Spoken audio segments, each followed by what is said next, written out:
Hey, it's Kirk, and I'm here to help you with your empath abilities because today we're going to talk about why you should turn it off. I know, right? If this empath gift is on all the time, it's like leaving your car running and never turning it off. What happens? You run out of gas. You literally run out of gas. And so that happens to each one of us as an empath is we keep our empath gift on all the time because we think it should be on all the time and we wear ourselves out. Now, I don't know about you, but when I get wore out, I get super moody. And when I get moody and my energy starts to go down, it affects everybody around me. And if I keep down at that low level, it doesn't do very good for my health and my eating habits. So as an empath, you will struggle with your eating habits, you will struggle with your health, you'll struggle with your fitness, you'll be tired all the time, you'll feel overwhelmed, you feel like you want to turn everything off and just binge watch TV or escape the human race, all because you left your empath gift on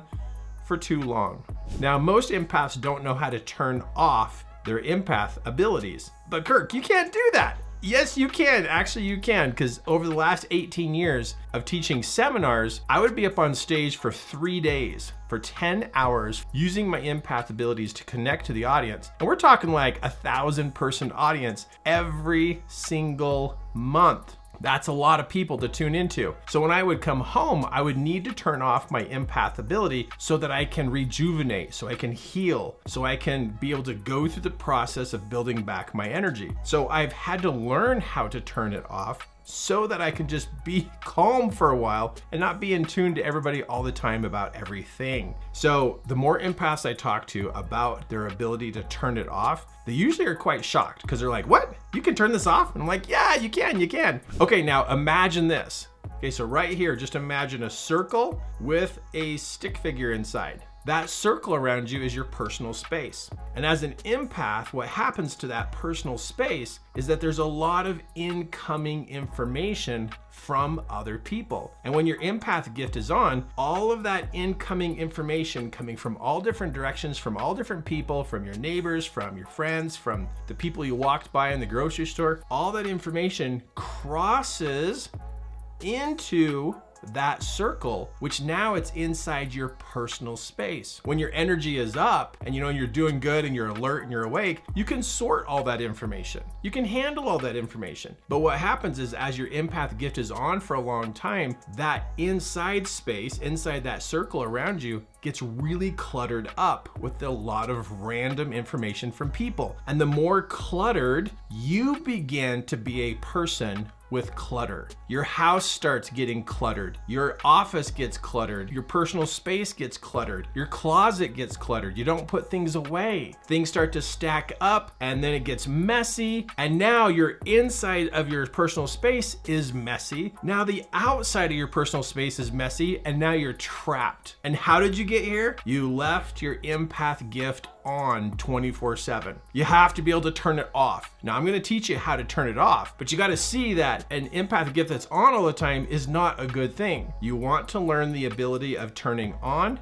and turning off your empath ability so that you can have a much more organized life. Most empaths I meet really want to have a life that's more organized, but before I teach them how to get their life organized, I have to teach them how to turn off their empath gift. And they think that it's like turn your brain off, right? Or they think like turn your heart off or turn your body off. And it's like, no. We're not turning off your physical abilities. We're turning off a gift. This is a gift. This is an extra ability that not everybody has at the level you have, but you can turn it down and you can turn it off. Because if you don't, no matter what you clean up, it will junk back up. You could spend hours and hours and hours cleaning stuff up, and then just within a short amount of time, boom, it's messy. And you'll blame your kids, your spouse, your partner, or your roommates, whoever it is, that they messed it up because your personal space is filled with random bits of information from people and strangers that you never turned your gift off to be able to clean that up. Your inside personal space is messy, and that's why your life is messy. Now, not everybody's like this, just about 90% of empaths. There's about 10% of empaths that actually can keep their life organized and be able to control this at a particular level, but the other 9 out of 10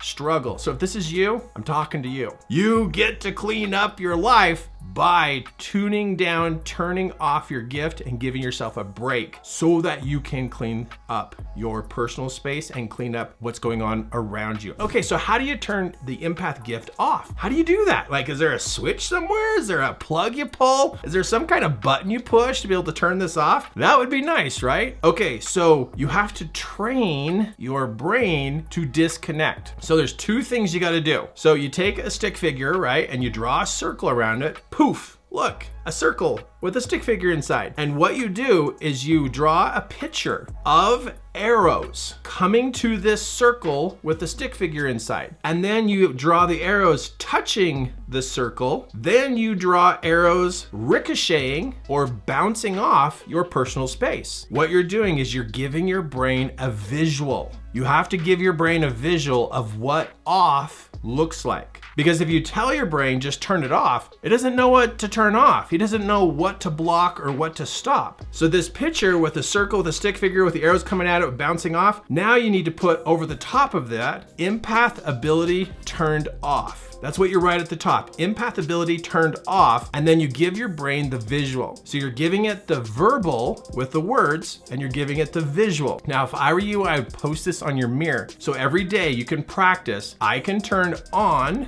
my empath abilities, and I can turn them off, and off looks like this. And then you look at the picture and you show your brain, when I turn off my abilities, arrows bounce off. And that's everybody's random bits of information coming at you. You want to be able to block that information and give yourself a break. So block it to give yourself a break. Now, it doesn't disconnect you from anybody because that information is still coming to you, but it does not disconnect you. You're just controlling how much and when it comes into your personal space. Now, next to that picture, you want to draw a picture of what it looks like when your empath ability is on. So again, another stick figure, poof, another stick figure with a circle around it. Now you draw arrows coming to you, and now you draw arrows going into that personal space. And above that, you write empath ability turned on. So now I have a picture of both, on and off. And you put both those pictures on your mirror, so when you're brushing your teeth in the morning, you are training your brain that you have two options with your empath ability. Option one is to turn it on. Option two is to turn it off. Now, if you wanted to, you could draw a third picture, and the third picture could have arrows coming to your personal space, but only a small percentage, maybe a third of all those arrows actually get into your space. So then what you could write above that particular picture is empath ability turned down. So you got maybe 10 arrows coming to your circle, your personal space with you on the inside, and there's 10 arrows coming to you, but then maybe there's 3 of those that get inside. So that way you can turn your empath ability down. So it's not so exhausting and it's not so open to just receive everything all the time and just randomly fill up your space and plug you up, and then your life gets messy and unorganized, and then it's just a mess. Okay, we want to avoid that. So now we have 3 options. We have on, we have off, and we have turned down. Now, every day when you look at this and you're seeing the effects of the arrows and how they come into your space or not come into your space, and you're training your brain every day that you now have 3 options, and that's what it looks like. Now, an empath that I was working with a couple years ago told me that won't work.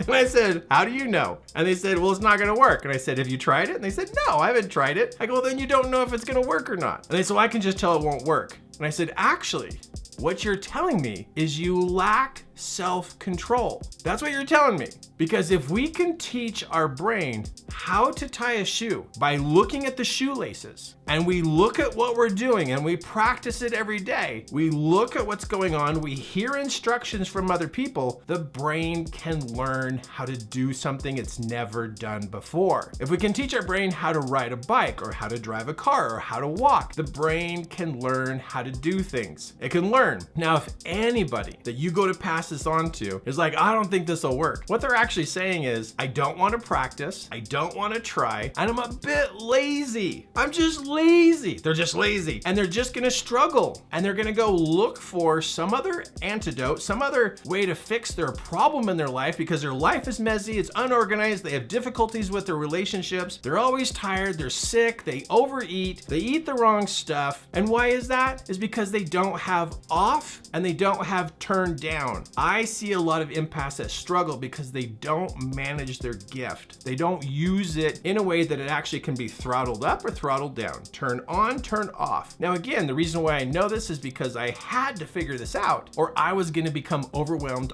all the time. All the time. So it's huge that you know how to turn your gift off and that you practice. So draw out these 3 different pictures that I explained to you. Get them on your mirror high enough that you don't splatter water on them so they'll last a lot longer, and train your brain every morning. Empath is a gift, not a curse, but it will become a curse if it becomes reckless and uncontrollable. It is your job to learn how to control it. And if you need to really crank it up, you will be able to really crank it up and dive deeper into the person that you're listening to or the people that are around you. And if you want to turn it down, you can turn it down. You can turn it on, you can turn it off. Wow. Again, 9 out of 10 empaths I meet don't know how to do this. So train your brain with a visual, with your picture, and with the command of what it looks like so that you can train your brain every single morning and have the ability to take care of this so that you can get more organized on the inside of your personal space so you can be more organized on the outside of your personal space. Because an empath that is organized is an empath that is effective. And here's the other piece.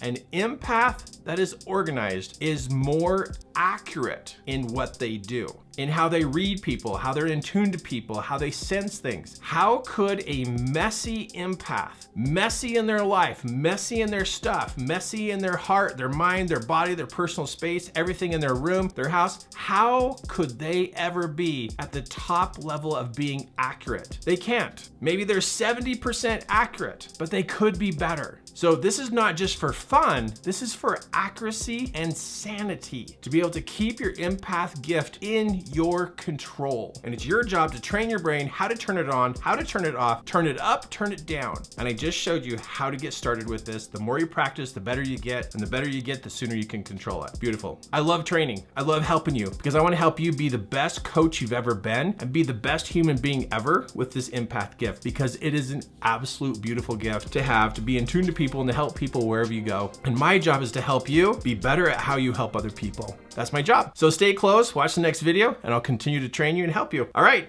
do the work. Train your brain.